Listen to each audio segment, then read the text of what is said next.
আর তুমি তুমি যে মুন্নিকে দুই চোখে দেখতে পারো না, সেটা কি? তোমার ধারণা সম্পূর্ণ ভুল। আমি খুবই দুঃখ পেলাম যে তুমি আমার সম্পর্কে এ ধরনের একটা অভিযোগ আনলে। আমার তিনটে ছেলে, একটা মেয়ে। মুন্নিকে আমি কত আদর যত্ন করে বড় করেছি, তুমি দেখোনি সেটা নিজের চোখে? মুন্নির বিয়ের পরে মুন্নি পাল্টে গেছে। তার শ্বশুর বাড়ির কিছু মানুষের প্রভাব তার উপরে পড়েছে। আমি চাই না সেই প্রভাব আমার বাড়িতে আসুক। মুন্নির শ্বশুর বাড়িতে যে অশান্তি হয়েছে সেটা আমার বাড়িতে হবে, সেটা কেমন কথা? এই যে আজকে তোমার আর আমার মধ্যে একটা বৈরী ভাব চলছে, এর জন্য দায়ী কি আমি? আমাদের বয়স হয়েছে, আর কতদিনই বা থাকবো এই পৃথিবীতে? যতদিন হায়াত আছে একটু শান্তিতে থাক। এর চেয়ে বেশি কিছু আর আমি তোমার কাছে চাই না। যা, ঘাম দিয়ে জ্বর ছাড়লো। এই ব্রেকিং নিউজটা আমার মিস্টার হাজবেন্ডকে দেই। हेलो। हाय मेरे हस्बैंड, तुम क्या कर रहे हो? আচ্ছা, তুমি কি তোমার মায়ের সামনে এভাবে কথা বলছো? মা তো আসবে না, don't worry mister husband, just chill chill. কিন্তু ডাইনা যে বললো তোমার মাকে আমাদের বাসায় পাঠিয়ে দিচ্ছে। হ্যাঁ, কিন্তু বড় ভাই সেটা বাতিল করে দিয়েছে। এখন বলো, তুমি কখন আসবে? কেন, কোনো প্ল্যান আছে নাকি? না, তুমি তোমার বাবার সম্পত্তি 10 আনা পেয়েছো না? হ্যাঁ, তো 10 আনা সম্পত্তি মানে তো 10 থেকে 15 কোটি টাকা। মিস্টার হাজবেন্ড, আমার হাজবেন্ডের চেহারাটা একটু দেখতে ইচ্ছে করছে। আচ্ছা, এতদিন কি আমার মুখ ছিল বানরের মতো যে 10 আনা পেয়ে আমি হ্যান্ডসাম হয়ে গেলাম? আরে ধুর, টাকা থাকলে একটা বানরকেও সালমান খান বানানো যায়। কাজ শেষ হলেই চলে আসবো। जल्दी आना मेरे सल्लू, कैटरीना तुम्हारा इंतजार कर रही है।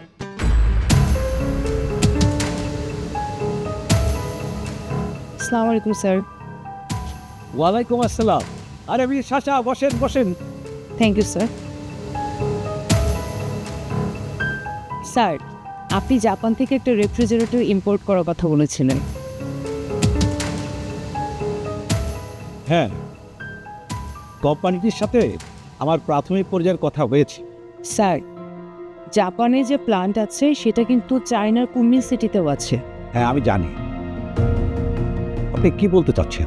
স্যার, আমি বলতে চাচ্ছি যে স্যার, চায়নার লেবার কস্ট অনেক কম। আমরা যে প্ল্যান্টটা জাপান থেকে ইম্পোর্ট করব সেটা যদি আমরা চায়না থেকে করি তাহলে কিন্তু আমাদের কস্টিং অনেক কমে যায়।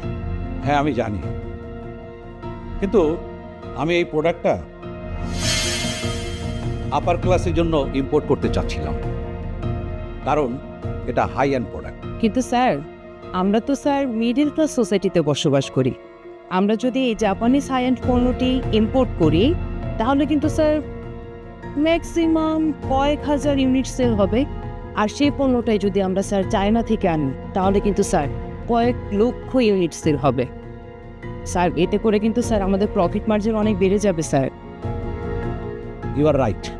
তাহলে স্যার আমাদের ঢাকার আশেপাশে আমাদের নিজস্ব প্ল্যান্ট করা উচিত। মানে স্যার, টেকনোলজি যদি আমরা বড় আকারে নিই তাহলে আমরা শুধু পার্টসগুলো ইম্পোর্ট করব আর অ্যাসেম্বল আমাদের প্ল্যান্টে করব।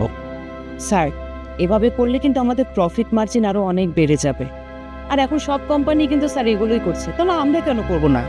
হ্যাঁ, এটা আমাদের নতুন কনসার্ন। যদি টার্নওভার ভালো হয় এটাকে আমি বড় আকারে রূপ দেওয়ার কথা ভাব। Thank you sir. আমি মাইতে পারি? আরে আসবে মানে? হ্যাঁ, তুই কি আমাকে বাড়ি ছাড়া করবি নাকি? বাড়ির সবাই কই? বাড়িতে তো কেউ নাই, বড় ভাবি দরজা আটকে ঘুমাইতেছে আর খালুজান বাইরে গেছে। এখন আপনি কন, আমি কি গিটাও খাবো না গিটিন থাকবো? মুন্নি কি কোনো মেসেজ পাঠিয়েছে? বস মেসেজ পাঠাইছে দেখেই তো আমি আইছি। তাড়াতাড়ি বল না কি মেসেজ। আরে তোকে আর আমাকে এখানে একসাথে সবাই দেখলে না বাড়িতে একটা ঝড় বয়ে যাবে। সেটা কি আমি জানি না? কোন সমস্যা নাই, আমি সাবধানে খালি আমার ডায়লগুলো দিব, দিয়ে চলে যাও। তাড়াতাড়ি বলে ফেল না।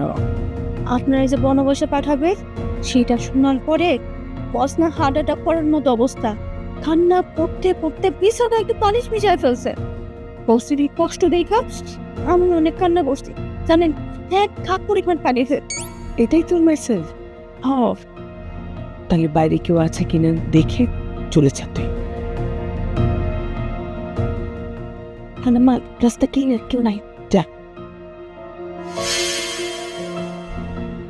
আরে মেয়েটা আমার কথা ভেবে কিভাবে কান্নাকাটি করছে। স্যার আমি তার একটা খোঁজও নিতে পারছি না। যে ফোন করবো তাও করতে পারি না। কে যন্ত্রণার মধ্যে আছি আল্লাহ। একটা কাজ দেখি, দরজাটা লাগিয়ে বলে ঘুরে এসে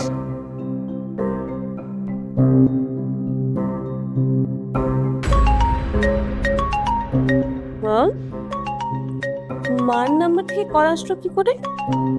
মা তো মাইন্ডকার চিপায় পড়েছিল। নিশ্চয়ই মার মোবাইল থেকে কেউ চালবাজি করে ফোন দিচ্ছে। মুন্নির সাথে চালবাজি? বেটি, আমি তোকে চুল ধরে উত্তর মেরু থেকে দক্ষিণ মেরুতে ঘুরিয়ে নিয়ে আসবো। দাঁড়া, দেখাচ্ছি মজা।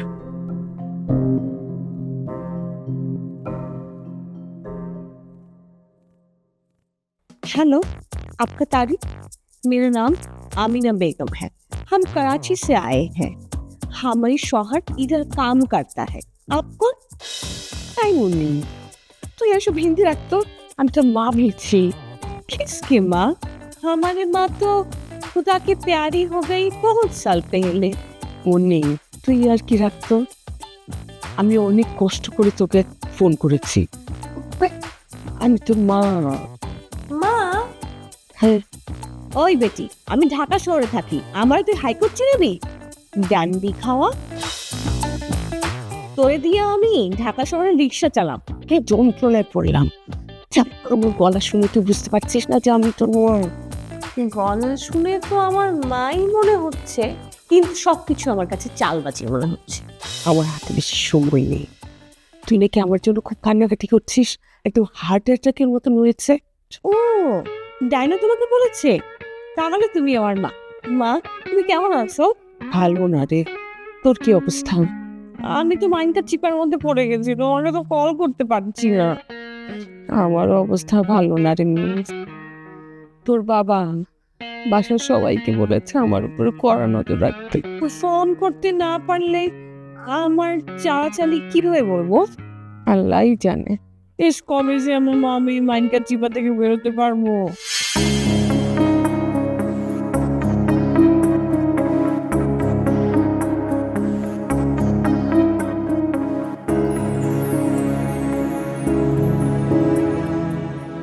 I have to go. Okay. Goodbye and good luck.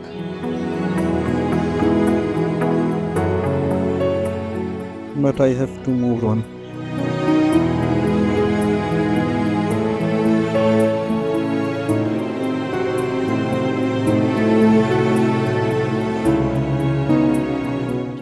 It's your life.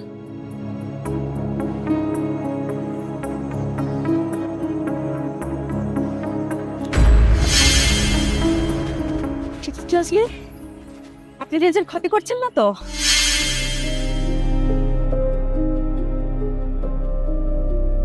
আমি কি একটু বসতে পারি?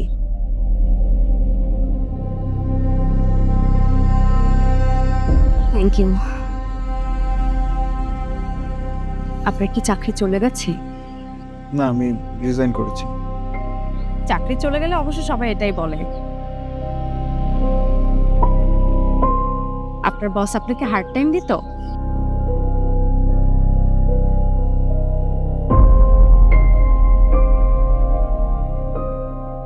আশ্চর্য, এটা কি করছেন? আসলে আমি একই সাথে একটা মানুষকে হাসতে আর কাঁদতে দেখিনি, তাই কয়েকটা ছবি তুলে রাখলাম। প্লিজ ডিলিট করতে বলবেন না। আপনি আমার পারমিশন ছাড়া ছবি তুলবেন আর আমি ডিলিট করতে বলতে পারবো না? ছবিগুলো কিন্তু বেশ ভালো এসেছে, দেখুন। প্রমিস করছি আমি কোনো সোশ্যাল মিডিয়ায় এটা আপলোড করব না। আপনি আশ্চর্য মেয়ে তো। আপনি ঠিকই ধরেছেন। কোনটা? আপনি যে আশ্চর্য মেয়েটা? হ্যাঁ, না হলে একটা অপরিচিত ছেলেকে এভাবে কাঁদতে দেখে কোনো মেয়ে তার জগিং ফেলে এসে কেন আগ বাড়িয়ে কথা বলবে? অন্য কেউ হলে তো হয়তো, মানে অন্য কোনো মেয়ে হলে হয়তো এখানে আপনাকে পাগল ভেবে চলেই যেত। আচ্ছা, তাহলে আমাকে দেখে আপনার কেন পাগল মনে হলো না? আসলে পাগলের কিছু সাইন আছে, আপনার মধ্যে সেগুলো নেই। এই বিষয়ে তাহলে আপনার ব্যাপক গবেষণা আছে। গবেষণা নয়, আমি সাইকোলজিতে অনার্স করছি। Psychology interesting subject. কিন্তু আপনি তো বিজনেস অ্যাডমিনিস্ট্রেশন নিয়ে পড়াশোনা করেছেন। আপনি কিভাবে জানলেন? ওই যে বললাম সাইকোলজি নিয়ে পড়াশোনা করছি। বাই দ্য ওয়ে, আমার নাম আনমোনা। তাই? আনবো না? তার মানে আপনি সবসময় অমনোযোগী থাকেন? না, আমি যখন ছোট ছিলাম আমার বাবা আমার কিছু আচরণ দেখে ধরে নিয়েছিলেন যে আমার মধ্যে এডিডি আছে। এডিডি মানে attention? Yes, attention deficit disorder. আপনার বাবাও কি সাইকোলজিস্ট ছিলেন নাকি? না না, উনি প্রফেসর, ইউনিভার্সিটি প্রফেসর। আমি আইবিএ থেকে এমবিএ করেছি। আচ্ছা, তাহলে তার কোনো টেনশন নেই, আপনি বেশি দিন বেকার থাকবেন না, চাকরি একটা হয়ে যাবে। আপনার নামটা তো জানা হলো না, আপনার নামটা কি জানতে পারি? রায়ান। যাক, আমাদের দুজনের মধ্যে একজনের নাম অন্তত সুন্দর। আপনি এখানে বসে কাঁদছেন আপনার চাকরি চলে গেছে এজন্য নয়, আপনি কাঁদছেন আপনার পার্সোনাল রিজনের জন্য। আমি উঠি, আমার জগিং শেষ করতে হবে। আর আপনার তো এখন চাকরি নেই, আপনি কিছুদিন বেকারই থাকবেন, আনএমপ্লয়েড। আমি কিন্তু রেগুলার এখানে জগিং করতে আসি। বাই।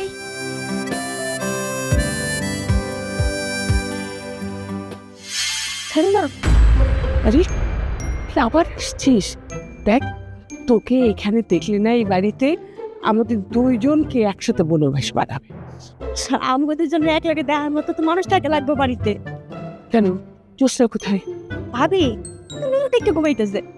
তুই আসার পর থেকেই না মেয়েটা সারাক্ষণ শুধু খোয়, মোটা হয়ে যাবে না বল? আসলে খালাম মা, চর্বিটাই না মানুষের পরিচয়। খানদানি মানে চর্বি, চর্বি মানে খানদানি।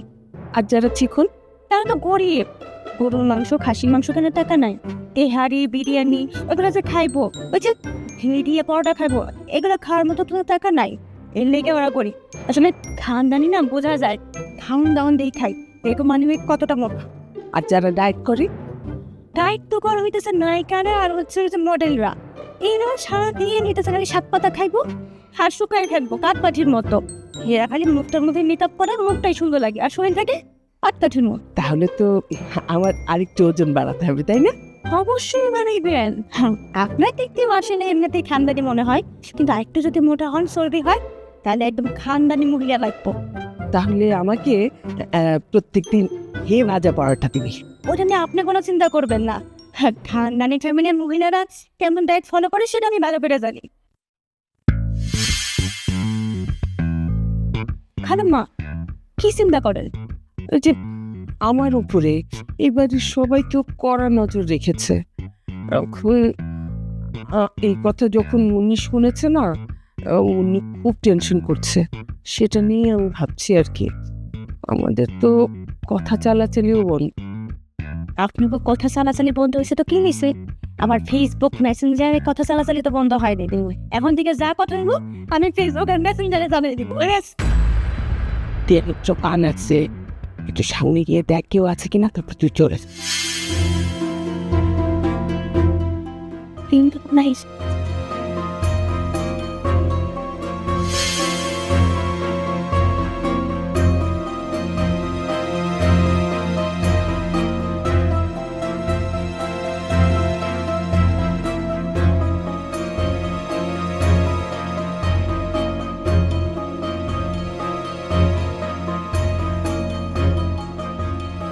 হ্যাঁ মিস সাশা, হ্যাঁ বলুন।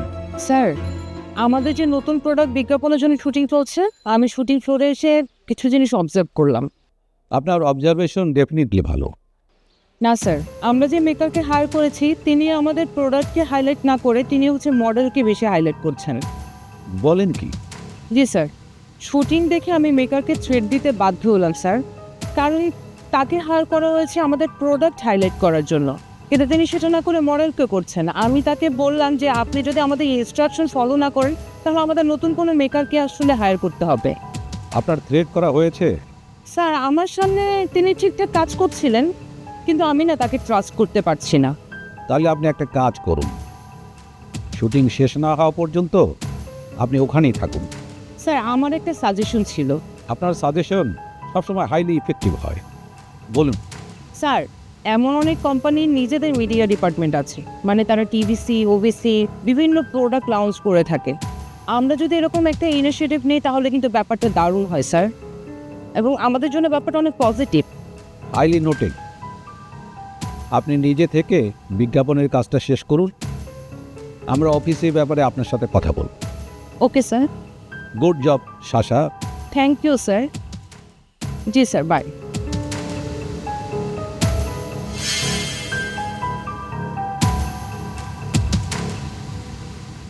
কিরে, তোকে দেখে তো মনে হচ্ছে ব্যাড নিউজ নিয়ে এসেছিস। হ্যাঁ ভাইয়া, একটা ব্যাড নিউজ আছে। লাঞ্চ করেছিস? না কী খাবি বল, আমি অর্ডার করে দিচ্ছি। ভাইয়া, আমি কিচ্ছু খাবো না। শোন, প্রবলেমের সাথে না খেয়ে থাকার কোনো সম্পর্ক নেই। খেতে খেতেও আমরা কথা বলতে পারবো। কী অর্ডার করবো তাই বল। আমার কোনো চয়েস নেই, তোমার যা ইচ্ছা করতে পারো। ওকে, আমি তাহলে ওই রেগুলার খাবারের অর্ডার দিই। ভাত, তরকারি, ডাল। দাও। হ্যাঁ, ওই একটা লাঞ্চের ব্যবস্থা করেন। দেশি মুরগি, ভাত, ডাল, সবজি। না না, একজনের জন্য। আমি আর কতবার লাঞ্চ করব, একটু তাড়াতাড়ি করেন।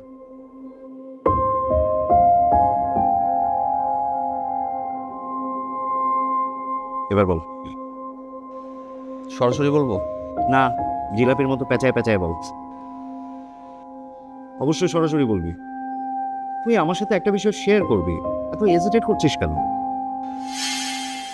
ভাইয়া, আমি চাকরিতে রিজাইন করেছি। কি? বুঝিনি, আরেকবার বল। এই জন্য তো তোমাকে আগেই বললাম যে সরাসরি বলবো কি না। আমি জানতাম যে আমি সরাসরি বললে তুমি বুঝতে পারবেন। আসলেই বুঝলাম না। মানে কিছুদিন আগে তোর বসের ওয়াইফ তোকে গাড়ি গিফট করলো, তারপরে ফ্ল্যাট গিফট করলো। যতটুকু জানি তোর সাথে তার খুব ভালো আন্ডারস্ট্যান্ডিং। আবার শুনলাম শাসার সাথে সে নাকি ভালো একটা ফ্রেন্ডশিপ তৈরি করেছে। আর এই সময় তুই বলছিস তুই রিজাইন করেছিস? ভাইয়া, আমার বস মারা যাওয়ার পর তার ওয়াইফকে আমি নিজে অফিসে ডেকে এনে টোটাল বিজনেস বুঝিয়ে দিয়েছি। আমি কখনো বিজনেস থেকে একটা পয়সাও এদিক সেদিক করিনি। ওকে, নেভার। আমি ভেবেছিলাম যে এই সব কিছুর কারণে ওই মেয়েটার আমার প্রতি একটা গ্র্যাটিটিউড জন্ম নিয়েছে, কিন্তু আমার ধারণা ভুল ছিল। দ্যাট মিনস ওটা গ্র্যাটিটিউড ছিল না, অ্যাফেকশন জন্ম নিয়েছিল। কাহিনী কি ঠিক আছে নাকি মিথ্যে কথা বলছো, বানিয়ে বানিয়ে বলছো? কিন্তু জানো আমি তখন কথা বলি। বারে বাহ, আপনি তো পুলিশের থেকেও ডেঞ্জারাস। এখন বলেন যে আপনি আমাকে ঠিক ছিলেন না। সেটা তো জানি না, আমাকে তো কেউ কিছু বলেই না, সবাই মিলে আমার উপরে নজর রাখছে। মা, তুমি আন্দোলন করতে পারো না? না, পারি না তো। যদি আন্দোলন করি তাহলে তো আমাকে এই বাড়ি থেকে বের করে দিবে।